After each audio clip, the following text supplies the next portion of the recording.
siang semuanya. Siang, Bu. Gimana nih kabarnya hari ini? Alhamdulillah baik. Oke, sebelum kita melakukan proses konseling, terlebih dahulu kita berdoa terlebih dahulu ya. Oke, dari teman-teman siapa yang mau memimpin doa pada hari ini? Oke, silakan Mbak. Baik teman-teman, sebelum kita meneruskan konseling pada hari ini, mari kita berdoa sesuai kepercayaan. Berdoa. Doa selesai. Oke, baik, terima kasih kepada Mbaknya sudah memimpin doa. Oke, sebelumnya saya ucapkan terima kasih kepada teman-teman semuanya. Dan saya sangat apresiasi sekali ya teman-teman, karena teman-teman yang sudah menjadi bagian dari sesi konseling kelompok pada hari ini dan sudah banyak mengikuti seleksi juga dari pendaftaran, terus wawancara juga kemarin ya. Kemarin juga sudah seleksi wawancara dan hari ini teman-teman yang sudah terpilih. Oke, kita buat applause dulu untuk teman-teman semuanya. Oke, di sini nih kita kan belum saling kenal semua ya. Nah, kita kenalan dulu deh. Oke, kita mulai dari kenalan dari saya dulu ya, karena semuanya belum kenal saya juga, karena hanya tulis saja Bu Elvira tapi belum kenal ya. Oke, perkenalkan nama saya Elvira Mamun, saya biasa dipanggil Elvira atau Ibu Elvira teman-teman. Terus selanjutnya mungkin dari Mbak ini silakan perkenalan. Perkenalannya ini nama lengkap, nama panggilan? Boleh dua-duanya. Oke, perkenalkan nama lengkap saya Iza Kumusima, nama panggilan saya Iza. Oke, Mbak Iza silakan. Oke, baik, perkenalkan nama saya Yohana Rosmanita, biasa dipanggil Yohana. Oke, Mbak Yohana silakan selanjutnya. Baik, perkenalkan nama saya Jaya Nisa, biasanya dipanggil Jihan.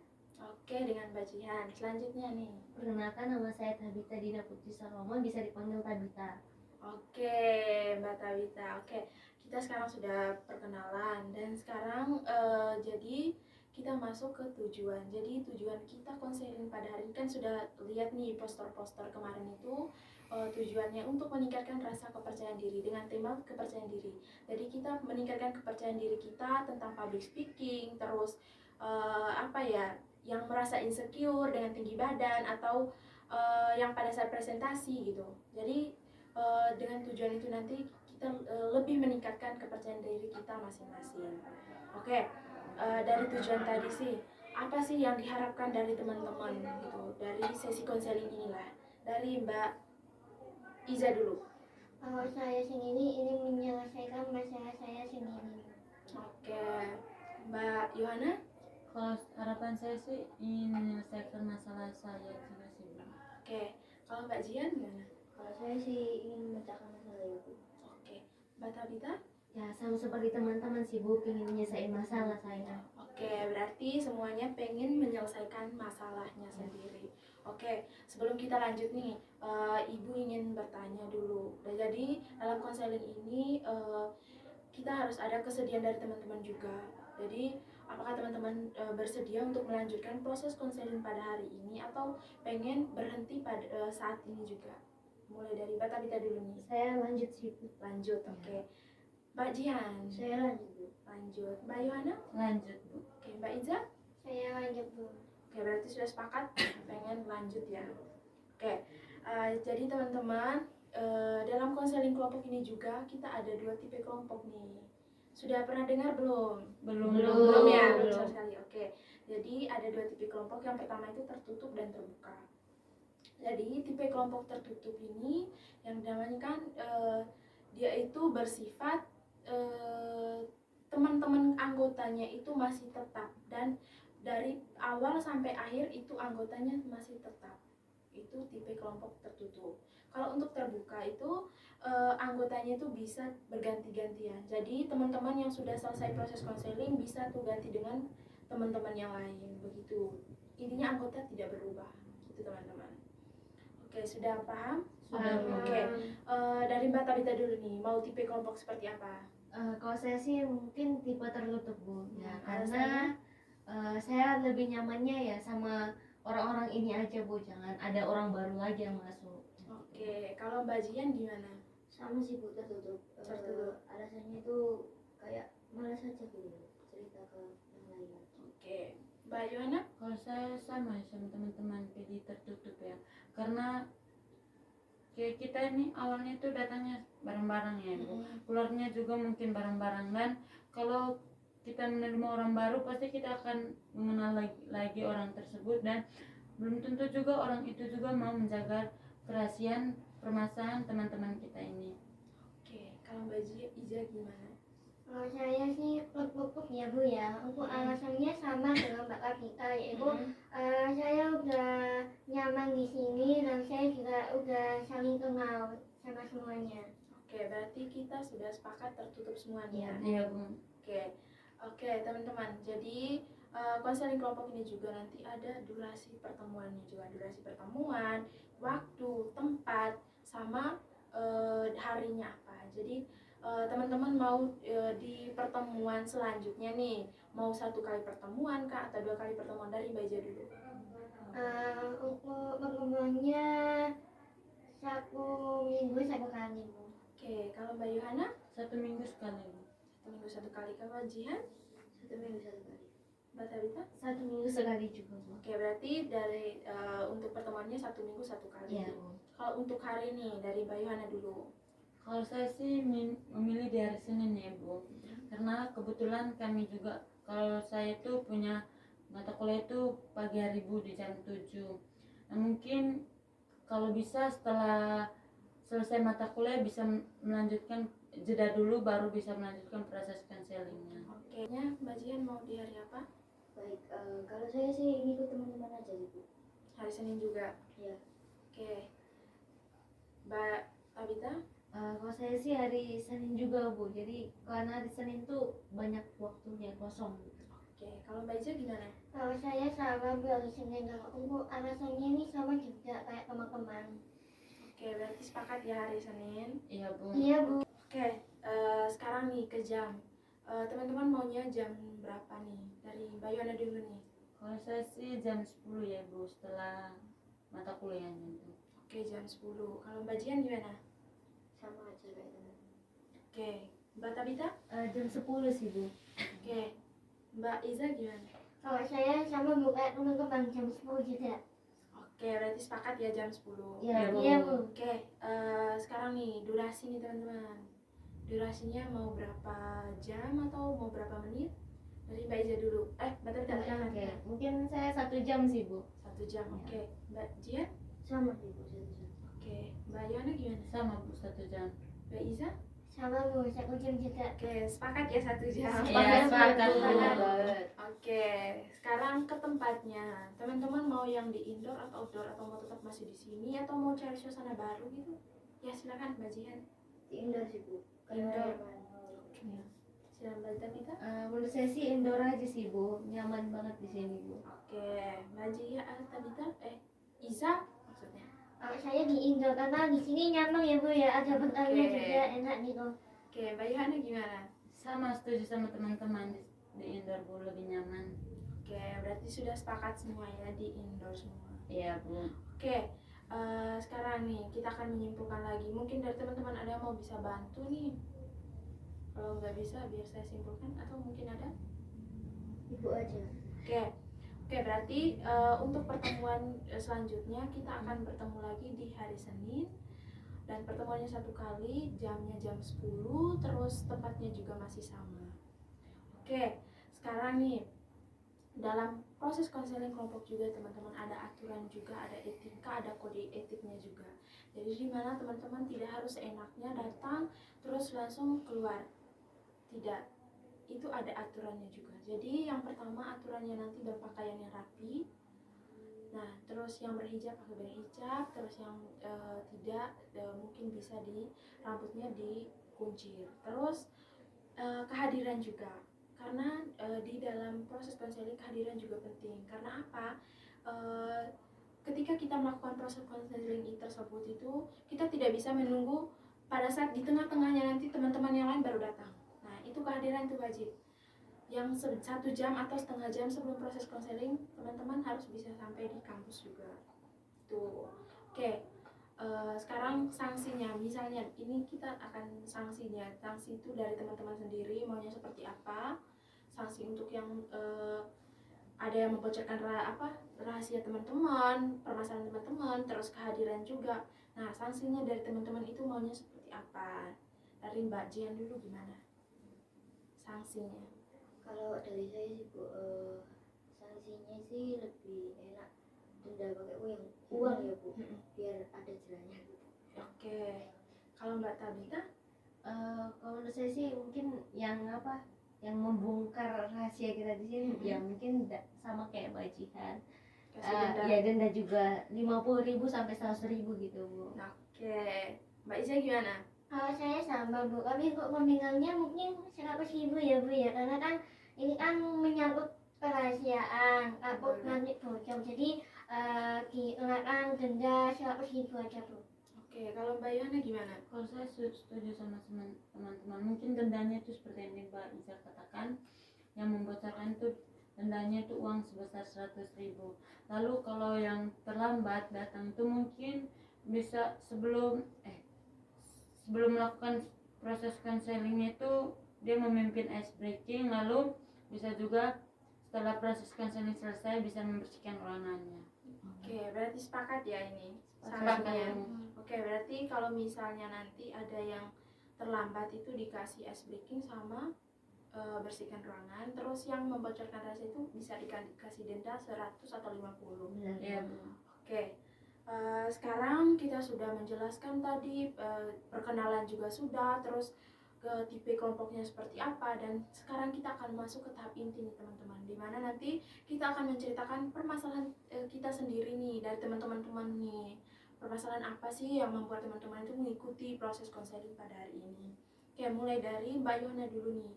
Permasalahan Mbak Yohana ini apa? Kalau permasalahan saya itu dari public speaking ya, Bu. Kalau Mbak Jihan? Kalau saya sih kurang percaya diri sama diri badan. Oke, kalau Mbak Tabita gimana? Itu sih Bu apa, kalau bicara tuh belibet Oke, gitu Bu, ya. Mbak Iza? Kalau saya sama kayak Mbak Rafika, saya belibet, terus apalagi waktu presentasinya itu saya nggak percaya diri gitu Bu. Oke, begitu banyak ya permasalahan teman-teman juga tentang kepercayaan diri juga. Oke, sekarang di sini ya teman-teman, kita harus sepakati dulu karena dalam sesi konseling kelompok ini semua permasalahan itu teman-teman itu tidak bisa diselesaikan semuanya. Jadi kita harus satu persatu untuk menyelesaikan permasalahan yang paling urgent lah menurut teman-teman. Jadi yang permasalahan yang siapa dulu yang mau diselesaikan? Dari Saya Bu. Oke, Mbak Iza ya. Teman-teman setuju atau mau dari teman-teman? Setuju sih Bu, Setuju ya. banget ya. Oke, berarti kita sepakat permasalahan Mbak Iza dulu yang diselesaikan. Oke, Mbak Iza mungkin bisa sekarang Mbak Iza ceritakan nih terkait permasalahan Mbak Iza. Oke, jadi permasalahan saya itu dulu aku presentasi dulu, saya tuh merasa nggak percaya diri, saya tuh malu gitu Bu. Apalagi pas aku dilihatin saya ngomongnya tuh belibet gitu Bu, kayak bahasnya A, jadinya tuh B gitu Bu. Oke, berarti permasalahan Mbak Iza ini kayak ngomongnya tuh belibet ya. Iya. Oke, dari permasalahan Mbak Iza nih, apa sih keinginan dari Mbak Iza sendiri? Saya ingin dari masalah ini pun saya ingin lebih pede lagi, terus kalau ngomong waktu presentasi itu nggak belibet lagi gitu Bu. Oke, kita tanya teman-teman dulu nih. Oke, dari teman-teman yang tadi menceritakan permasalahan, oh saya kurang percaya diri nih Bu. Oke, dari Mbak siapa dulu? Mbak Tabita aja ya. Apa sih keinginan Mbak Tabita nih dari permasalahan Pak Tabita sendiri tadi? Keinginannya? Keinginan saya sih pingin lebih percaya diri lagi sih Bu. Jadi kalau ngomong tuh nggak belibet-belibet gitu Bu. Oke, Mbak Jihan? Kalau saya sih sama kayak Mbak Tabita ya, biar percaya diri sama diri. Oke, Mbak Yohana? Kalau saya sih sama aja sama teman-teman, lebih percaya diri terhadap public speaking saya. Oke, berarti semua ini pengen meningkatkan kepercayaan diri semuanya ya. Ya, Oke, kita lanjut ke Mbak Iza dulu. Oke, Mbak Iza, tadi kan Mbak Iza sudah jelaskan nih keinginannya tuh saya pengen kepercayaan diri saya tuh lebih meningkat dan cara public speakingnya saya tuh tanpa harus kayak belibet gitu. Oke, apa sih hal yang utama nih menurut Mbak Iza? Apa sih paling utama, yang paling urgent menurut Mbak Iza nih? Yang paling urgent itu yang pertama belibet itu kan ibu, karena kan menurut saya kalau presentasi ngomongnya belibet kan kayak gimana Pengen gitu. meningkat gitu. Iya, ingin meningkatkan. Oke. Oke, dari yang Mbak Iza ceritakan tadi, keinginan, terus apa hal yang paling utama juga.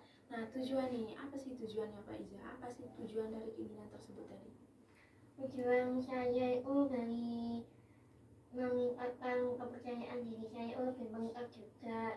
Terus itu kalau ngomong itu ya nggak nyelibet juga, nggak belibet juga. Terus kalau pas waktu diajak apa ya Bu, kalau ada yang bertanya gitu saya bisa menjawab dengan tenang gitu, tanpa belibet gitu Bu. Oke, pengen meningkatkan kepercayaan diri, terus pengen meningkatkan tanpa harus belibet-belibet gitu Iya. ngomongnya. Oke. Terus nih, apa sih yang ingin dicapai Mbak Iza sekarang? Dari tujuan tadi, keinginan apa yang ingin dicapai dari Mbak Iza? Saya ingin meningkatkan percaya diri saya pada public speaking Bu, karena kan public speaking menurut saya itu paling Masih kurang. Iya, masih kurang gitu Bu. Bahkan saya jadi masih saya itu masih belibet gitu. Oke, Mbak Iza tadi sudah jelaskan nih permasalahan Mbak Iza itu kayak kurang public speaking, terus kepercayaan diri juga kurang gitu ya. Dan tujuannya tadi juga pengen Mbak Iza itu pengen meningkatkan kepercayaan diri Mbak Iza gitu. Oke, dari tujuan tadi, nah apakah sudah pernah ada usaha dari Mbak Iza sendiri nih untuk aku pengennya kayak gini, aku pengen kepercayaan diriku lebih meningkat. Apakah ada usaha nih dari Mbak Iza sendiri? Oke Bu, baik. Saya pernah melakukan usaha yang dimana saya mencoba ngomong sama teman saya tatap muka gitu. Habis itu saya juga mencoba membaca materi gitu. Udah sih itu aja, cuma dua aja. Oke, kalau menurut Mbak Iza nih, apakah sudah efektif atau belum? Menurut saya belum ya Bu, kalau kan saya masih ngomong sama teman saya itu pun ngomong sama teman saya pun masih agak jelimet gitu, masih agak belibet. Terus kalau presentasi juga gitu. Oke, kita tanya teman-teman nih. Kalau menurut teman-teman nih, dari usaha yang Mbak Iza tadi lakukan nih, menurut teman-teman apakah sudah efektif atau belum? Dan mungkin ada saran nih dari teman-teman untuk Mbak Iza lakukan nanti gitu. Dari Mbak Ijihan atau Mbak Tabita silakan.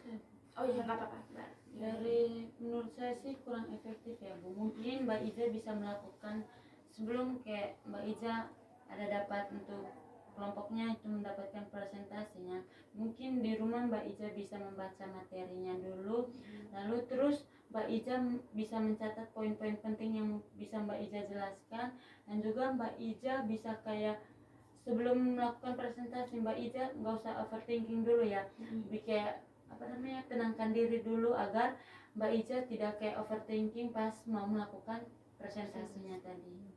Oke, dari Mbak Jihan gimana? Saya setuju sih sama Mbak Joana. Terus juga menambahkan sedikit, sebelum itu Mbak Iza bisa mencoba kayak ngomong di depan kaca gitu. Itu sih. Oke, kalau Mbak Tabita? Kalau dari saya sih mungkin nambahin dari teman-teman tadi Bu, mungkin harus lebih konsisten lagi Bu ngelakuin. Oke, gimana nih Mbak Iza, saran-saran dari teman-teman? Ya Bu, saran dari Mbak Yana ya Bu, mencatat mempelajari lagi. Terus dari Mbak Tabita juga sama Mbak Jiang ya Bu, konsisten. Terus lebih memahami lagi materinya gitu, sama mencoba belajar di depan kaca gitu. Oke, berarti sudah paham ya Mbak Iza ya? Iya. Oke, sekarang nih, apakah ada nih planning baru dari Mbak Iza sendiri? Atau mungkin kayak, oh Bu, saya mungkin ada nih cara tuh, kayak saya pengen yang baru lagi nih Bu. Mungkin boleh, silakan. Adakah planning baru? Silakan. Iya Bu, ada, yaitu dari teman-teman tadi, yaitu saya mungkin lebih banyak belajar gitu ya, harus menjaga poin-poin pada materi yang saya sampaikan waktu presentasi. Terus saya juga belajar lagi di depan kaca, dan saya juga harus lebih konsisten terhadap materi yang saya sampaikan di presentasi nanti. Oke, oke. Dengan planning baru nih Mbak Iza. Nah, Mbak Iza mau mulai lakukannya itu mulai dari kapan? Saya mulainya habis sesi konseling ini, Bu. Oke, berarti habis sesi konseling ini langsung melakukannya ya? Iya. Oke, dari planning tersebut tadi Mbak Iza. Nah, bagaimana sih cara Mbak Iza melakukan planning tersebut? Dengan cara mulai seperti apa sih? Yang pertama saya menulis itu lagi, menulis poin-poin materi. Lalu kedua saya mencoba konsisten. Lalu yang ketiga ini saya mencoba belajar di depan aja sambil memahami itu tadi materi yang saya presentasikan nanti. Oke, oke. Menurut teman-teman nih, gimana nih planning barunya Mbak Iza? Mungkin ada saran lagi atau gimana? Silakan Mbak Tabita. Mungkin dari saya sih itu udah sangat efektif banget Bu, ya Bu. Oke, dari Mbak Jihan? Sudah efektif. Oke, Mbak Yohana? Sudah efektif sih. Oke, berarti semoga dengan planning baru nanti bisa nih Mbak Iza melakukannya nanti. Oke, kalau misalnya nih Mbak Iza sudah melakukan planning baru yang sudah dibuatkan Mbak Iza sendiri itu apa sih yang reward terhadap diri Mbak Iza sendiri? Untuk reward saya mungkin saya akan membeli kopi dan matcha. Oh, kesukaan nih. Oke, mungkin dari teman-teman mungkin ada kayak kasih saran. Mungkin Mbak Iza nih mau healing atau gimana dari teman-teman nih? Dari Mbak Tabita dulu gimana? Mungkin dari saya karena itu memang kesukaannya Mbak Iza, jadi ya cukup itu Oke. aja sih Bu. Mbak Jihan? Sama sih. Oke, Mbak Yohana? Ya, sama mungkin bisa membeli makanan kesukaannya juga. Oke, kalau misalnya nih Mbak Iza tidak melakukan planning tersebut tadi, nah apa konsekuensi nih atau punishmentnya terhadap Mbak Iza sendiri? Untuk punishmentnya, untuk konsekuensinya mungkin saya nggak ngopi ya Bu ya, saya nggak ngopi, saya nggak beli matcha, mungkin saya berhati lagi untuk belajar materi itu tadi gitu Bu. Oke, saya menyimpulkan lagi ya Mbak Iza ya. Tadi planning barunya Mbak Iza dari teman-teman juga tadi kayak berdiri di depan cermin, terus belajar lagi, terus tidak perlu overthinking itu juga perlu Mbak Iza. Iya, Gitu. Oke, dengan planning semoga nanti dengan planning baru itu Mbak Iza lebih berkomitmen. Oke, sekarang nih Mbak Iza, kita kan sudah melakukan tahap dari permasalahannya Mbak Iza tadi, terus masuk ke tahap inti juga, terus planning barunya Mbak Iza. Nah sekarang saya berharap nih Mbak Iza, semoga nanti dengan planning barunya Mbak Iza bisa termotivasi nih, oh saya akan melakukan ini, saya melakukan ini. Tuh. Iya. Oke, dan saya meminta satu permintaan ke Mbak Iza nanti, semoga pas pulang ini nanti ya Mbak Iza ya, saya mau kasih PR sedikit lah. Jadi Mbak Iza ditulis di dalam kertas, di dalam buku kecil lah intinya ya. Iya. Ditulis, nah berapa kali Mbak Iza melakukan tersebut. Terus misalnya gugup, ditulis gugup itu sudah berapa kali. Kalau misalnya pada saat presentasi nih, berapa kali sih gugupnya gitu. Ditulis aja semuanya. Oke Bu, baik. Oke, nanti kita akan evaluasi di minggu pertemuan selanjutnya di hari Senin. Kita akan evaluasi apa sih perubahannya dari Mbak Iza sendiri itu. Nah, kalau misalnya nanti dari planning Mbak Iza tersebut itu belum ada perubahan ke Mbak Iza sendiri, itu kita akan mencari planning baru lagi. Itu Mbak Oke Bu, Iza. baik Bu. Oke, teman-teman mungkin kita cukup sampai di sini aja ya kali ya, karena sudah waktunya juga. Apalagi ya teman-teman mau pada pulang nih ya, Iya, Bu. capek juga kan. Iya, capek Bu. Ya oke. Kita cukup sampai di sini dan saya mengucapkan terima kasih banyak kepada teman-teman sudah menyempatkan waktunya juga hari ini tadi. Saya sangat senang sekali bertemu dengan kalian ya. Apalagi kita baru pertama kali ketemu ya. Oke. Iya, Bu. Kita cukup sampai di sini ya. Terima kasih banyak semuanya. Makasih. Terima kasih ya Bu. Sama-sama. Selamat